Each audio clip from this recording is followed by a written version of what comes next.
Hi everyone, कैसे हैं आप लोग। एकदम मस्त। मैं सत्यम राज यूट्यूब चैनल द ओनर्स में आपका स्वागत करता हूं। और बच्चों, हम लोग प्रीवियस वीडियो में कॉनकेव मिरर का रूल के बारे में पढ़े थे कि उसमें हम लोग रे डायग्राम जब इमेज बनवाएंगे तो रे डायग्राम ड्रॉ करेंगे, तो उसके लिए जो है रे किस तरह से हम लोग ड्रॉ करेंगे, तो उसके लिए हम लोग प्रीवियस वीडियो में rule obtaining for concave mirror की बात कर लिए थे। आज हम लोग बात करेंगे कि वो इमेज पोजीशन कहाँ पे होता है और कहाँ पे कोई ऑब्जेक्ट को रखेंगे कि कहाँ पे उसका इमेज बनेगा। तो यहाँ से हम लोग आज बात करना शुरू करते हैं कि ये जो है ना कनकेव मिरर कन्वर्जिंग मिरर के रूप में क्यों काम करता है। एक मिनट बच्चों। हाँ, तो देखिए, एक चीज हम लोग इसमें देख रहे थे कि फर्स्ट ऑफ ऑल हम लोग इसको कन्वर्जिंग कनकेव मिरर को कन्वर्जिंग मिरर क्यों कहते हैं, इस बात को पहले हम लोग समझते हैं। तो देखिए, जैसे ये आपका हो गया कॉनकेव मिरर, ठीक है, और इसको हम लोग वन साइड पॉलिश कर दिए और यहां से इसको हम लोग प्रिंसिपल एक्सिस ड्रॉ कर दिए। तो और जैसा कि हम लोग जानते थे कि इस पॉइंट को हम लोग पोल कहते हैं और इसका इसमें एक C होता है और इसमें एक F होता है, यानी इस पॉइंट को C कहते हैं और इस पॉइंट को P कहते हैं। P फॉर पोल और F फॉर ये फोकस और C for centre of curvature. अच्छा, तो हम लोग रूल जब पढ़ रहे थे तो रूल में हम लोग क्या बात किए थे कि अगर जो कोई रे जो है वो प्रिंसिपल एक्सिस के पैरेलल आएगा तो वो जो होगा वो आफ्टर रिफ्लेक्ट, मतलब इंसिडेंट के बाद जो रिफ्लेक्ट करेगा वो फोकस से होकर क्रॉस करेगा, यानी वो फोकस पे ही क्रॉस करेगा। तो एक बात बताइए कि इससे जितना भी प्रिंसिपल एक्सिस के पैरेलल हम लोग ड्रॉ कर दे, जितना भी रे को, तो वो सब कहां से मिलेगा, सब जाके फोकस पर मिलेगा कि नहीं। ये जितना भी हम लोग इससे ड्रॉ कर दे वो सब जाके आपका फोकस पे जाके मिलेगा। तो एक बात बताइए कि अगर जो हम लोग टॉर्च जलाते हैं तो टॉर्च जलाते हैं तो वो क्या होता है कि ऐसे या कोई रे को ऐसे यहाँ पे भेजे, तो यहाँ पे भेजे तो ये तो सब गया पैरेलल, लेकिन सब कहाँ जाके मिला, एक पॉइंट यदि कॉमन मतलब ढूंढे इस पॉइंट में, तो इसमें हमारा कॉमन पॉइंट जो मिला वो फोकस मिला। तो इसीलिए इसको कन्वर्जिंग, जैसे कन्वर्ज कर देना, यानी जितना इसके पैरेलल जा रहा था उसको एक पॉइंट पे क्या कर दिया, कन्वर्ज कर दिया। तो ये था हमारा कि इसको हम लोग मतलब कॉनकेव मिरर को हम लोग इसीलिए कन्वर्जिंग मिरर भी कहते हैं। कन्वर्जिंग मिरर कहने का मतलब तात्पर्य यही है कि ये जो है ना किसी भी मतलब प्रिंसिपल एक्सिस के पैरेलल भेजने पर एक पॉइंट पे कन्वर्ज कर देता है। ठीक है, अब हम लोग इसमें नेक्स्ट पॉइंट बात करते हैं कि देखिए कन्वर्जिंग को हम लोग समझ गए बहुत अच्छा से।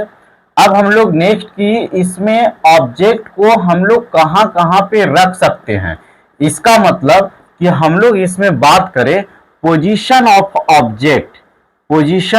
ऑब्जेक्ट की ऑब्जेक्ट इसमें कहां कहां रखें। जैसे कहने का मतलब पोजीशन ऑफ ऑब्जेक्ट की हम लोग बात करेंगे इसमें।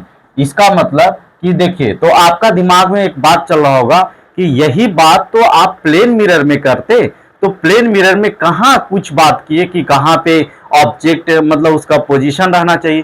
तो एक बात बता दूं कि जब हम लोग प्लेन मिरर ड्रॉ कर रहे थे तो एक साइड हम लोग जब पॉलिश कर दे रहे थे तो देखिए वहां इसमें जो है ना से इसका कोई फोकस सेंटर ऑफ कर्वेचर ऐसा कोई पोजीशन इसमें हम लोग डिसाइड नहीं किए थे, तो जिसके कारण से उसको कहीं भी यहाँ पे रख देते थे तो एक बात आता था कि सेम डिस्टेंस पर ऑब्जेक्ट बन जाता था। लेकिन इसमें जब हम लोग बात करेंगे तो इसमें अलग अलग पोजीशन है। जैसे यहाँ पे अगर जो बात करें तो ये हो गया C और ये हो गया F, तो इसमें हम लोग, और ये हो गया आपका पोल, तो ये बहुत सारा पोजीशन डिसाइड करता है। और जहां पे इसमें सबसे इंटरेस्टिंग बात है कि अगर जो पोजीशन ऑब्जेक्ट का चेंज होता है तो उसका जो इमेज फॉर्मेशन होता है वो भी आपका चेंज हो जाता है।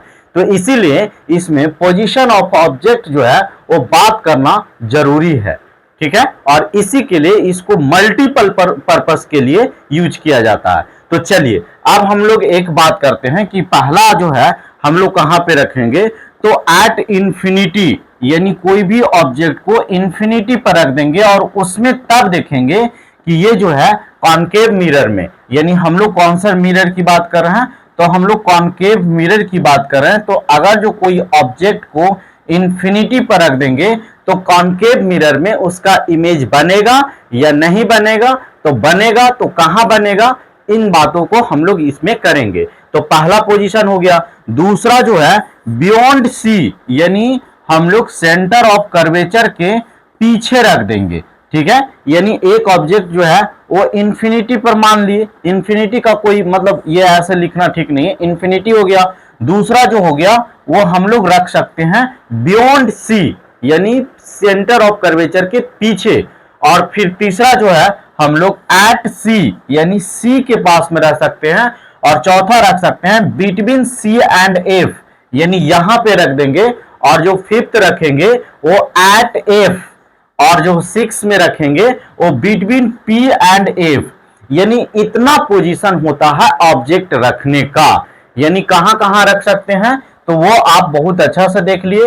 एक हो गया इंफिनिटी हो गया, एक बियॉन्ड सी हो गया, एट सी हो गया, बिटवीन सी एंड एफ हो गया, एट एफ हो गया, बिटवीन पोल एंड एफ हो गया, ठीक है। तो इतना हम लोग कोई भी कॉनकेव मिरर में हम लोग इतना पोजीशन डिसाइड किए जहां जहां पे कोई भी ऑब्जेक्ट को रखेंगे, और बारी बारी से एक एक को चेक करेंगे कि कहां पे ऑब्जेक्ट रखेंगे कि कहां पे इमेज बनेगा। तो चलिए इन्हीं बातों के साथ अब हम लोग आगे की ओर बढ़ते हैं। देखिए इमेज फॉर्मेशन, देखिए इतना तरीके से मल्टीपर्पज से हम लोग इसका जो है ना कॉनकेव मिरर को यूज करते हैं। तो कोई एक पोजीशन पर ऐसा तो हो नहीं सकता है कि देखिए कितना सेक्रेटरी मतलब हम लोग यूज करते हैं। चलिए अब हम लोग आगे की ओर बात करते हैं। और पहला रूल जो है वो हम लोग पहला जो है हम लोग जैसा कि डिसाइड किए कि ऑब्जेक्ट को कहां रखेंगे, इंफिनिटी पर रखेंगे। तो देखिए हम लोग पहला में बात करेंगे कि at infinity, object at infinity. तो देखिए इसमें हम लोग ये बात करेंगे कि इसमें क्या होता है। हाँ तो देखिए इसमें पहले हम लोग डिसाइड कर लेंगे कि यदि इसमें यहां पे C हो गया और ये हो गया आपका, क्योंकि ये फिक्स पोजीशन तो डिसाइड नहीं है, ये हो गया आपका F। तो हम लोग ऑब्जेक्ट को कहां रख रहे हैं, तो ऑब्जेक्ट को रख रहे हैं इंफिनिटी पे। तो इंफिनिटी पे रख रहे हैं तो मानते हैं कि देखिए इंफिनिटी तो कोई आपके मन का उपज है कि जैसे जो डिस्टेंस आपको नहीं दिखाई देता उसको इंफिनिटी कह देते हैं। तो इसका मतलब कि मानते हैं कि इंफिनिटी पर से, देखिए ये ऑब्जेक्ट यहाँ पे रखा हुआ तो ये यहाँ का अपीयर नहीं होना चाहिए। मानते हैं कि इंफिनिटी से जो रे आएगा वो ऐसे करके ये और पैरेलल टू रे आ जाएगा यहां से ऐसे करके, ठीक है, ये ऐसे यहां से इसको आ जाएगा। अब क्या है कि जितना एंगल बना के ये इंसिडेंट होगा उतना ही एंगल बना के क्या होगा, रिफ्लेक्ट होगा। यानी जब भी इंफिनिटी से लाइन जो ड्रॉ करना है वो पैरेलल टू रे, मतलब अगर जो देखिए कोई अगर जो टेढ़ा भी है और बहुत दूर से देखिएगा तो लगेगा कि लाइट जो है ना वो सीधा आ रहा है। और टू रे हम लोग इसलिए इसमें जब भी हम लोग मतलब ऑब्जेक्ट से, देखिए एक बात तो आपको एकदम क्लियर होना चाहिए कि हम लोग किसी भी ऑब्जेक्ट को देखते हैं तो इसका मतलब उस ऑब्जेक्ट को नहीं देखते हैं, उसका इमेज को देखते हैं, ठीक है, ये एकदम आपको माइंड सेट होना चाहिए। और ऐसा हम लोग मानते हैं कि अगर जो ऑब्जेक्ट देख रहे हैं उसी से लाइट जो है वो इंसिडेंट हो रहा है और हमारा आई में इंटर करता है और उसका इमेज बनता है, तब जाके हम लोग देखते हैं। तो जैसे ये ऑब्जेक्ट हम लोग इंफिनिटी पर रखेंगे तो उससे एटलीस्ट टू रे हम लोग इंसिडेंट करवाएंगे, यानी टू रे उससे निकालेंगे, इसलिए कि जहां पे टू रे मीट करेगा वहीं पे इमेज का फॉर्मेशन होगा। तो अगर इमेज के फॉर्मेशन के लिए एटलीस्ट जो है आपको टू रे निकालना ही होगा। तो देखिए यहाँ पे इंफिनिटी पे कोई ऑब्जेक्ट था, इससे हमने माना कि टू रे जो है, और ये पैरेलल क्यों किया, क्योंकि बहुत अगर जो लॉन्ग डिस्टेंस से कोई रे को देखेगा तो वो कैसे आ रहा है ये नहीं पता चलेगा, लगेगा कि दोनों बराबर पैरेलल में आ रहा है, इसीलिए हम लोग यहाँ पे करते हैं। तो जो इंसिडेंट होगा वो रिफ्लेक्ट होगा। तो अगर जो एक रे को हम लोग यहाँ पे इसको इंसिडेंट करवाए तो जितना एंगल बना के इंसिडेंट होगा उतना ही एंगल बना के ये क्या हो जाएगा, रिफ्लेक्ट हो जाएगा, और दूसरा भी उतना ही काम करेगा, ये भी क्या करेगा, उतना ही एंगल बना के रिफ्लेक्ट होगा। यानी उतना ही एंगल अगर जो बना के ये रिफ्लेक्ट हुआ, तो जैसा कि आपको देखने को मिल रहा है कि ये जो है ये दोनों रे इस पॉइंट पर इंटरसेक्ट किया, तो इमेज भी कहां बनेगा, इसी पॉइंट पर बनेगा। यानी कहने का मतलब ये आपका इमेज जो है यानी एफ पर बनता है। अच्छा, एफ पर बनता है तो ऑब्जेक्ट जैसे ऐसे रख रहे हैं तो बहुत बड़ा ऑब्जेक्ट होगा, तब तो इससे पैरेलल हम लोग लेकर आ रहे हैं। ठीक है, बात समझिए, इसको नहीं होगा तो ये वीडियो रिकॉर्डेड होता है, इसको एक दो बार आगे पीछे करके भी आप देखेंगे तो आप चीजों को बहुत अच्छा से समझ में आएगा। यानी प्रिंसिपल एक्सिस के पैरेलल जाएगा तो रिफ्लेक्ट, और ये दोनों रे जो है वो फोकस पर मिल रहा है। तो अब यहां पे देखिए, ये जो है ऐसे करके यहां पे इमेज बनेगा, यानी जो ऑब्जेक्ट हम लोग खड़ा रख रहे थे ऐसे इस तरह से, लेकिन वो कैसे बना, ऐसे बना। तो देखिए, इसको आप देख के ऑब्जेक्ट को हम लोग क्या कर सकते हैं कि ये जो है वो डिमिनिश्ड बना। अच्छा, एक बात है कि अगर जो मान लो कि रियल और वर्चुअल की बात करें, तो अगर जो हम लोग कोई मिरर के सामने कोई इमेज बनता है तो उसको रियल कहते हैं, और पीछे बनता है तो उसको वर्चुअल कहते हैं। तो इस पॉइंट ऑफ व्यू के से हम लोग कह सकते हैं कि ये जो मिरर है और इसके सामने इमेज बना है, तो इसको हम लोग बोलेंगे कि रियल इमेज है। इसको क्या बोलेंगे, रियल इमेज है। अच्छा, दूसरी बात है कि ये जो है ऑब्जेक्ट बहुत बड़ा था लेकिन ये छोटा बना है, बहुत छोटा बना है, तो इसीलिए इसको डिमिनिश्ड कहते हैं। अच्छा, दूसरी बात है कि उल्टा बना है, जैसे ये अगर जो इधर से खड़ा था, इसका मुंह इधर से था, तो मुंह इधर, इसका उल्टा बन गया है नीचे की तरह। अब यहां पे समझते हैं कि वो बना कहां। तो देखिए, अगर जो ऑब्जेक्ट को इंफिनिटी पर रखते हैं, ऑब्जेक्ट को इंफिनिटी पर रखेंगे तो इमेज का पोजीशन जो होगा वो एट फोकस, जैसा कि आपने देख रहा है। अच्छा, अगर जो इसका इमेज जो है, इमेज का नेचर क्या होगा, इसका मतलब उसका प्रॉपर्टीज क्या होगा, तो प्रॉपर्टी जैसा कि हम लोग बात किए कि रियल बनेगा, इन्वर्टेड मतलब उल्टा बनेगा, हाईली डिमिनिश्ड यानी पॉइंट साइज बनेगा। देखिए कितना बड़ा ऑब्जेक्ट रख रहे थे और कितना छोटा इमेज बन रहा था। तो इस प्रकार आप इसको मतलब अपने कॉपी में डायग्राम को ड्रॉ करते जाइए और ये पोजीशन आप लिखते जाइए। तो पहला हमारा कंप्लीट हुआ कि यदि कोई भी ऑब्जेक्ट को इन्फिनिटी पर रखते हैं तो उसका इमेज फोकस पर बनता है और वो हाईली डिमिनिश्ड होता है, रियल होता है, इन्वर्टेड होता है। ठीक है, तो आप इसको लिखिए।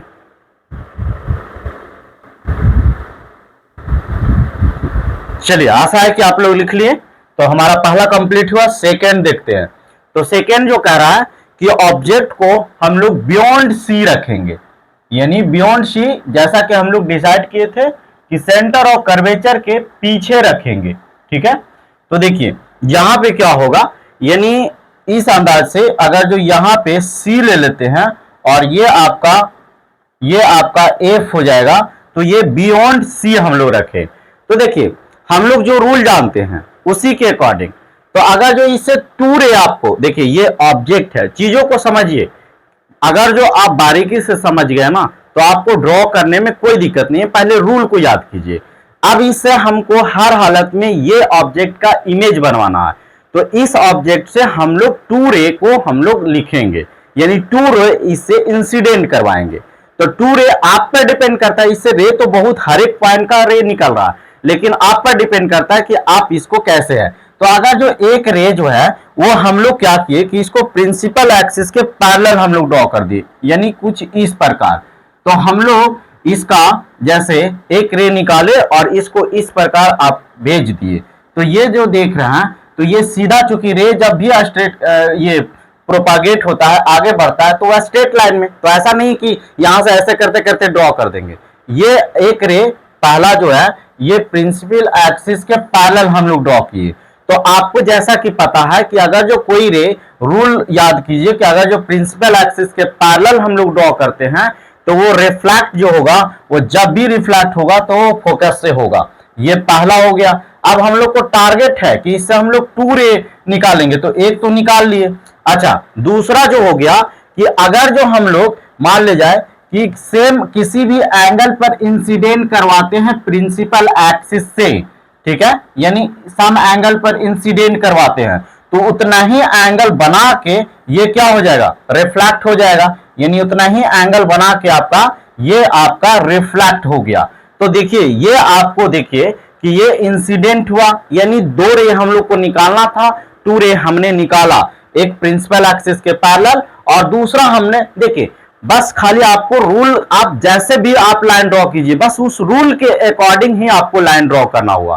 तो देखिए यहां से देखिए कि अगर जो आप चाहें तो ये जो मतलब एंगल बना के इंसिडेंट करवाए हैं, आप ऐसे नहीं कीजिए। आप अगर जो सी से पास करवाइएगा तो इसी से क्या होगा, बैक हो जाएगा, यानी और ये इसको बढ़ाना पड़ेगा, यानी ये यहां तक मिलेगा, यानी सी से भी आप हम पास करवा सकते हैं जैसा कि रूल आप पढ़े हैं। लेकिन जैसे देखिए अगर जो कोई रे एक ही करिएगा, यानी ये से भी कर रहे हैं तो यहीं पर इंटरसेक्ट हो रहा है, और इससे भी कर रहे हैं और इससे जब सी से पास करता है तो उसी पर वो क्या हो जाता है, बैक हो जाता है। ये आप बहुत अच्छे से जानते हैं। तो देखिए ये दोनों केस में ये कटा कहां है, तो ये कटा है, ये दोनों रे जो है, यानी चाहे आप ऐसे करें चाहे, देखिए याद रखिएगा यहां तीनों नहीं करना, कोई दो करना है, कोई दो करना है, इस बात को ध्यान दीजिएगा, तीनों नहीं करना। तो देखिए लेकिन ओवरऑल जो जितना भी हम लोग इस रूल को फॉलो करते हुए जो रूल पढ़े हैं उसको अकॉर्डिंग अगर जो हम लोग ड्रॉ करते हैं तो ये हर एक केस में ये कहां पर कट रहा है, C and F, between C and F. अब इसको हम लोग यानी यहीं पे आपका जो है इमेज का फॉर्मेशन हो गया, इमेज का फॉर्मेशन हुआ। अब देखने से क्या लग रहा है, पहले कि ये मिरर है और मिरर के सामने बना है, तो सामने बना है तो क्या होगा, रियल, यानी अगर जो इमेज पोजीशन की बात किया जाए तो कहां बना है, C and F, C and F, यानी इमेज कहां बना है, तो सी एंड एफ। जैसा कि आप देख रहे हैं ये आपका एफ है और ये आपका सी है और इसी के बिटवीन में बना है, बिटवीन सी एंड एफ, ये कह सकते हैं। दूसरा रियल बना है, इन्वर्टेड बना है और कैसा बना है, डिमिनिश्ड बना है, छोटा बना है। आप देखिए कि जितना बड़ा ऑब्जेक्ट रखे थे, हाईली डिमिनिश्ड नहीं कहेंगे, वहां पर इन्फिनिटी बहुत बड़ा ऑब्जेक्ट था तब छोटा बना था, लेकिन इसके कंपेयर में हम लोग कहेंगे कि ये छोटा बना है। ठीक है, अब यहां पे बात करते हैं तो इमेज फॉर्मेशन जैसा कि बात की कि बिटवीन सी एंड एफ हो गया, इमेज नेचर हो गया, रियल हो गया, इन्वर्टेड हो गया और डिमिनिश्ड हो गया। तो ये हम लोग दो इसमें इस वीडियो में कवर कर लिए और आशा नहीं बल्कि पूर्ण विश्वास है कि आपको बहुत अच्छा से समझ में आया होगा। यदि बहुत अच्छा से समझ में आ गया है तो आप हमको यदि कॉपरेट करना चाहते हैं, मेहनताना देना चाहते हैं, तो मेहनताना के रूप में आप हमको हमारा चैनल को लाइक कीजिए, सब्सक्राइब कीजिए और जितना ज्यादा से ज्यादा बच्चों को शेयर कीजिए ताकि आपके साथ साथ उनको भी भला हो सके। ठीक है, इन्हीं बातों के साथ जय हिंद, जय भारत।